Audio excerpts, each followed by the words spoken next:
ક્યારે ઘીની નદીઓ વહેતા જોઈ છે ખરા? હા, અમે એ જ ઘીની વાત કરી રહ્યા છીએ કે જે તમે ખાવામાં ઉપયોગ કરો છો. ગુજરાતમાં એક ગામ એવું છે કે જ્યાં ઘીની નદીઓ વહે છે, સાથે સાથે સ્વિમિંગ પુલ પણ ઘીનો બનાવવામાં આવે છે. અહીં કોઈ વાત મજાકની નથી, પરંતુ શ્રદ્ધાની વાત છે. કહેવાય છે કે ગાંધીનગર પાસે રૂપાલ નામનું એક ગામ આવેલું છે. આ ગામમાં વરદાય માતાનું મંદિર છે. પાંડવોના સમયથી જ અહીં એક પલ્લીની રચના કરવામાં આવે છે કે જે પલ્લીની અંદર લોકો ઘી ચડાવીને પોતાની માનતા પૂરી કરતા હોય છે. લોકોની માનતાઓને આસ્થા એટલી બધી વધારે હોય છે કે પલ્લીમાં ચડતા ઘીને કારણે આખા ગામમાં ઘીની નદીઓ વહેવા લાગે છે. હવે સવાલ થાય કે એટલું બધું ઘી આવે છે ક્યાંથી? તો જે પણ વ્યક્તિની માનતા હોય એ 5 કિલો, 10 કિલો કે 15 કિલો ઘી માતાજીની પલ્લી પર ચડાવે છે અને પોતાની માનતા પૂરી કરે છે. આ રીતે ગામ આખું ઘીથી તરબોળ થઈ જાય છે. આ તો શ્રદ્ધાની વાત છે, પરંતુ માતાજી આવી રીતે ઘીનો બગાડ કરવાનું ક્યારેય ન કહી શકે. હા, શ્રદ્ધા પૂરી કરવા માટે આપણે પલ્લીમાં ઘી ચડાવવું જ જોઈએ, પરંતુ આવી રીતે ઘીનો બગાડ કરવો એ યોગ્ય નથી. કહેવાય છે કે આ ઘી કે જે રસ્તા પર હેમખેમ પડ્યું હોય છે એને કેટલાક ગરીબ લોકોમાં વિતરણ કરી દેવામાં આવે છે. રસ્તા પર પડેલું આ ઘી ખૂબ જ ગંદા સ્વરૂપમાં હોય છે, જે ખાઈને ઘણાના સ્વાસ્થ્ય પણ બગડી શકે છે. માતાજીની શ્રદ્ધાનો સવાલ છે તો આપણે જરૂરથી પલ્લીમાં ઘી ચડાવીને આપણી માનતા પૂરી કરવી જોઈએ, પરંતુ આવી રીતે ખરેખર ઘીની નદીઓ વહેડાવી ન જોઈએ અને તેમને બાળકોના પોષણ આપવા માટે ઉપયોગમાં લેવું જોઈએ. સદીઓથી આ પ્રથા ચાલી રહી છે, તેની સાથે લોકોની આસ્થા જોડાયેલી છે અને આસ્થા ખરેખર સાચી પણ છે. પણ ભગવાન જ કહીને ગયા છે અને આપણા શાસ્ત્રોમાં પણ લખ્યું છે કે અન્નનો બગાડ ક્યારેય કરવો ના જોઈએ. એ ખરેખર ભગવાન જ છે. અહીં ઘીનો બગાડ આપણે ચોખ્ખો જોઈ શકીએ છીએ, તો ખરેખર આ બાબતથી આપણે થોડુંક જાગૃત થવું જોઈએ. ગુજરાતમાં આજે પણ 10%થી પણ વધારે લોકો કુપોષિત છે અને કુપોષિત બાળકોનો જન્મ પણ થયા રાખે છે. માતાને ચડાવવામાં આવતા ઘીથી ઘણા બાળકોને પોષણ મળી શકે એમ છે, તો આવા ઘીનો ઉપયોગ ગુજરાતમાં કુપોષિત બાળકોને પોષણ આપવા માટે કરવો જોઈએ. આ બાબતે તમારું શું માનવું છે? કોમેન્ટમાં જરૂર જણાવજો.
નિશાન ડંકા આગળ વધશો હું નિશાન ડંકાના અધિકારી કર્મચારીઓને વિનંતી નિશાન ડંકા ધીમે ધીમે આગળ વધાવશો.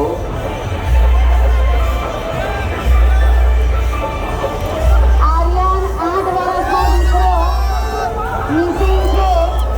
તેણે મરૂન કલરનો શર્ટ પહેરેલ છે. જ્યાં હોય ત્યાંથી જમાલપુર ચોકી સ્ટેજ અગાડે આવશે.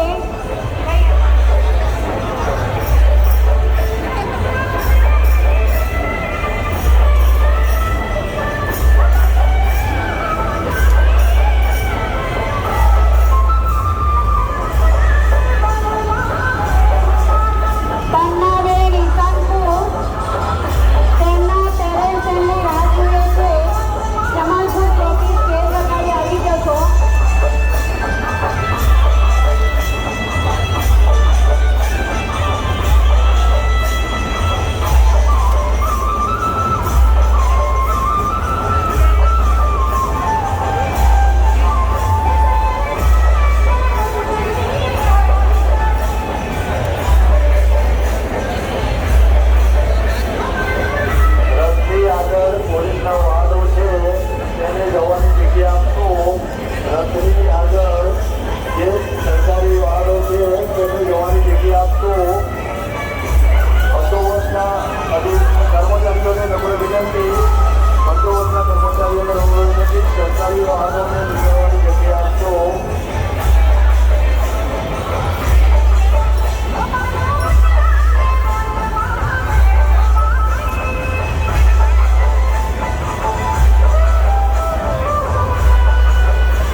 જય વરદાઈ માતા.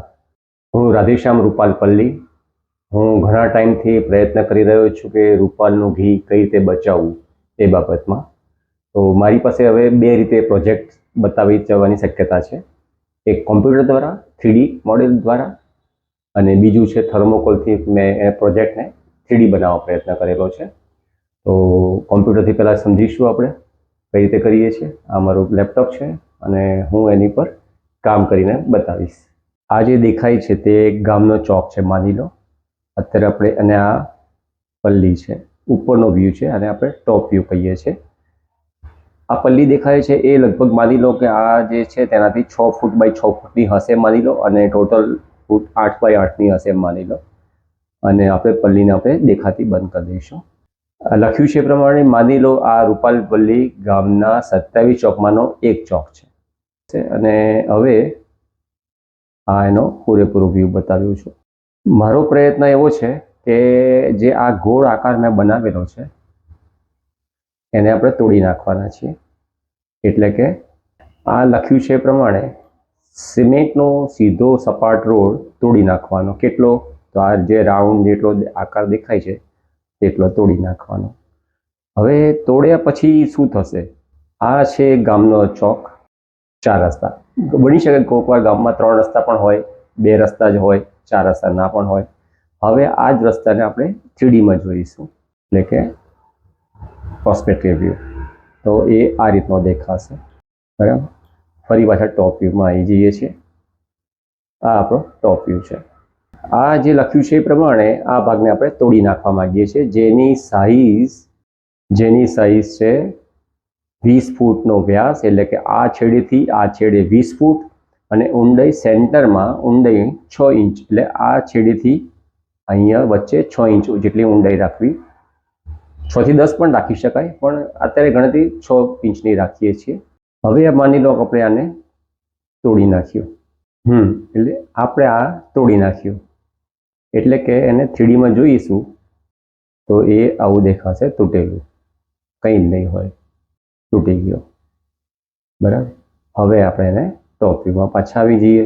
તોડ્યા પછી આપણે ત્યાં તાવડી જેવો આકાર આપવા માંગીએ છીએ. એટલે કે આ તાવડી આકાર બની ગયો, અને એને આપણે 3Dમાં જોઈશું એટલે વધારે ખ્યાલ આવશે કે તો એ તાવડી જેવો આકાર આવી રીતે નીચે લબડતો હશે. અને ત્યાં એક પાઇપ લગાવશું આવી રીતે ખ્યાલ આવી જશે કે હવે મેં પાઇપ લગાવી છે.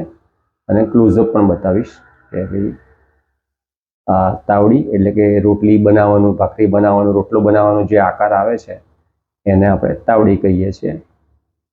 અને એને ઉપરથી પણ જોઈએ તો આવી રીતે એનો આકાર કાણું પાડેલું છે વચ્ચે, અને આવી રીતે એને આ 4 ચોકમાંથી એને જોઈ શકાય. હવે પલ્લીજીને લાવી દઈએ આપણે. તો આ પલ્લીજીને આવી રીતે વચ્ચે મૂકી દઈએ, અને તાવડી જેવો આકાર હોય તો, અને ગમે એટલું ઘી અભિષેક કરો પલ્લીજી ઉપર, પણ એ ઘી આ તાવડી આકારના કારણે પાઇપ વાટે આપણે એને જ્યાં લઈ જવું છે ત્યાં આ પાઇપ વાટે એને ઢાળના કારણે અંડરગ્રાઉન્ડ આ બધું કામ કરેલું હોય તો એ ઘી એ ટાંકીમાં પડશે જ્યાં આપણે લઈ જવું છે.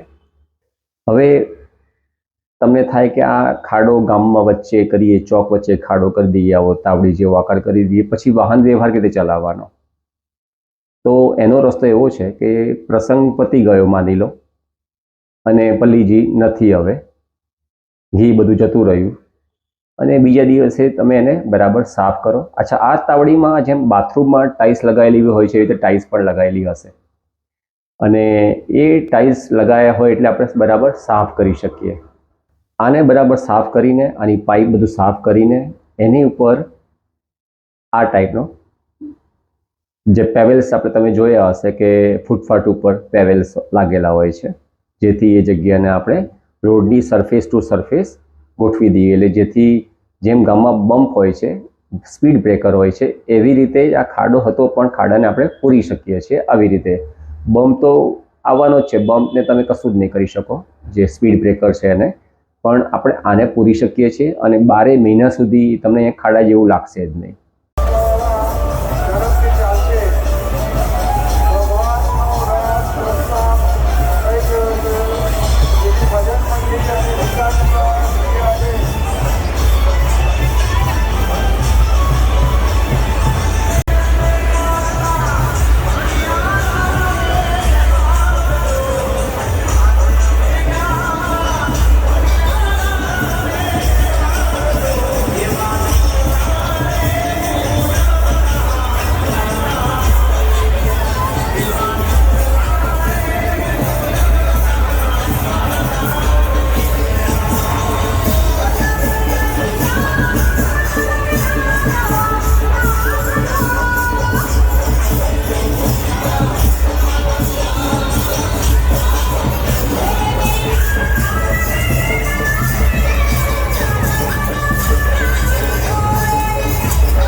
હવે આ પ્રોજેક્ટ તમે જોયો એટલે એ પ્રોજેક્ટ આરસીસી સિમેન્ટથી બનાવવાનો, પરમેનન્ટ બનાવવાનો, જેથી વારંવાર ખર્ચ ના કરવો પડે.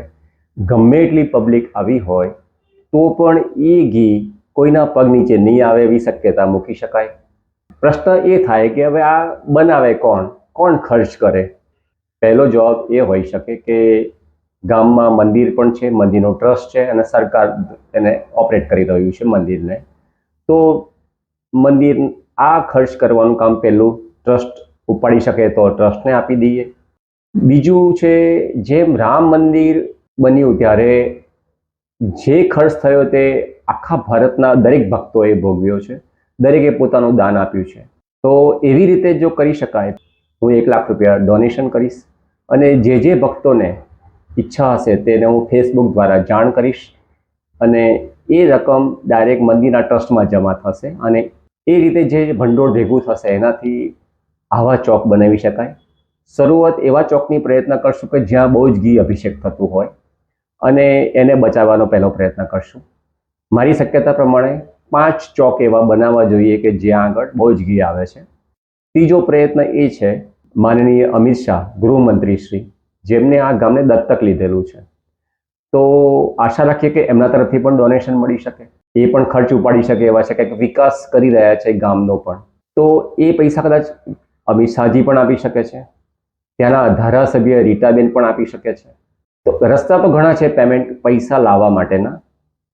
હવે આ બનાવવાનું, જો ગામના ટ્રસ્ટી મંડળો, પલ્લી મંડળો રજા આપે કે ભાઈ આ પ્રોજેક્ટ સારો છે, ઘી અભિષેક પણ ગમે એટલું કરવું હોય તો પણ કરી શકાય, અને જે આ પાઇપ વાટે જે ઘી ગયું છે એને એ ઘીને અમે મોટર દ્વારા જેમ નીચેના ટાંકીમાંથી ઉપરની ટાંકીમાં લઈ જઈ શકીએ છીએ એવી રીતે એ ઘીને અમે બીજી ઘણી ટાંકી જે મૂકી હશે જરૂરિયાત પ્રમાણેની એ ટાંકીમાં ટ્રાન્સફર થશે. આ ટ્રાન્સફર થયેલું ચોખ્ખું ઘી 90%, 90, 95% ચોખ્ખું હશે એવું મારું માનવું છે. આ ઘીને જેમ છાશ દૂધની કોથળીઓ હોય છે, ઘીની પણ કોથળી આવે છે, એવી રીતે એને પ્લાસ્ટિકના પેકમાં કિલો 2 કિલોના પેક બનાવી શકાય. આ 50 કરોડ રૂપિયાનું ઘી અભિષેક થતું હોય છે એવું મારું અનુમાન છે. તો આ 50 કરોડનું ઘી એની વ્યવસ્થા શું કરવી, કોને આપવું, તો એ ગામ અને ટ્રસ્ટી મંડળ, પલ્લી મંડળના સભ્યો નક્કી કરી શકે છે. પહેલો હક તો જેમ વાલ્મીકી સમાજનો છે એમને પણ આપી શકાય. તો ઘી આખરે ઘણું છે, કાદવ કીચડ થવાનું નથી. તો આ ઘી ઘણા ગરીબો સુધી પહોંચાડી શકાય, ઘણી આંગણવાડી સુધી પહોંચાડી શકાય. ગુજરાતની લગભગ દરેક આંગણવાડીમાં આ ઘી પહોંચાડી શકાય. ઘણા એવા સેવાભાવીઓ છે ગુજરાતમાં કે જેઓ શીરો બનાવીને હોસ્પિટલમાં પહોંચાડે છે, કેન્સરના દર્દીઓ માટે, પ્રસૂતા બહેનો માટે. તો એ લોકોને પણ આમંત્રણ આપી શકીએ કે ભાઈ આ અમારી પાસે ઘણું ઘી છે અને તમે એને તમારા યુઝ માટે એ તમારી સેવામાં અમારું ઘી વાપરશો. એટલે ઘી બચાવી શકીએ તો ઘણા ઉપાય છે. ઘી બચાવવા માટે મારો જે પ્રોજેક્ટ છે તે મેં કોમ્પ્યુટર દ્વારા બતાવ્યો. હવે તમને એ જ મેં થર્મોકોલથી પ્રોજેક્ટ બનાવ્યો છે, જેમ નાના બાળકો સાયન્સનો પ્રોજેક્ટ બનાવતા હોય છે, મેં પ્રોજેક્ટ બનાવ્યો છે. તો એ હવે હું બતાવીશ. જય જય વરદાઈ માતા.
ભગવાન તો ફરવા ગયા, ભગવાન ફરવા ગયા.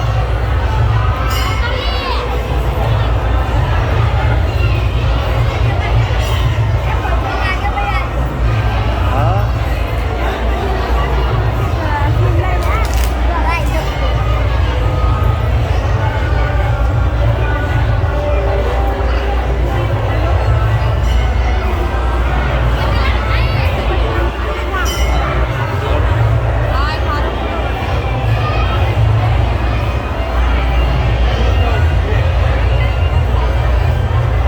રૂપાલનું ઘી બચાવો.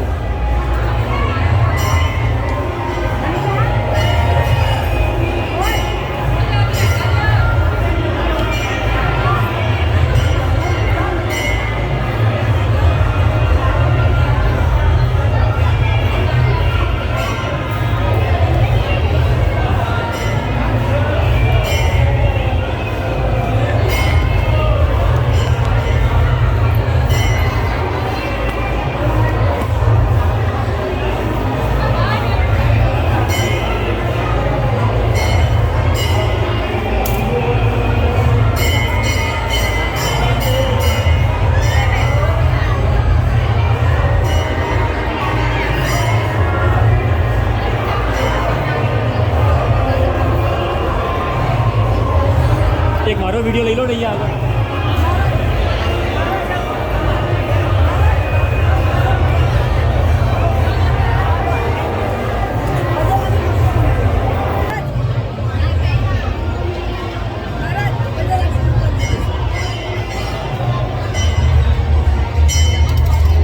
મારું લઈ લો છો જરા, ઉધાર ગોઠવી નાખો. હા હવે તમે ત્યાંથી લઈ લો.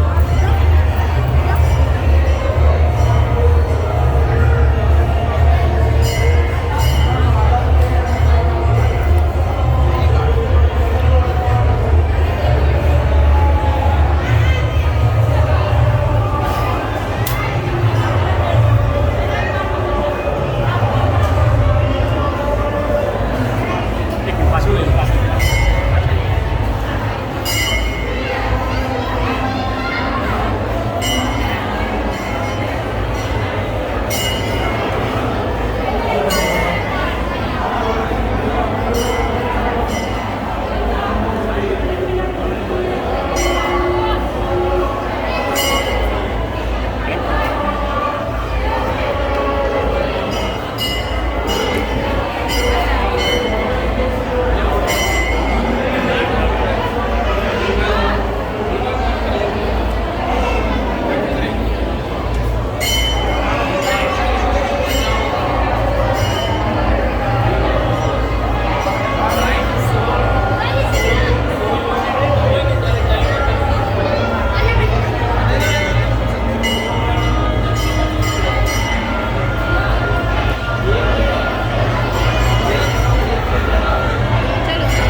જય વરદાની માતા.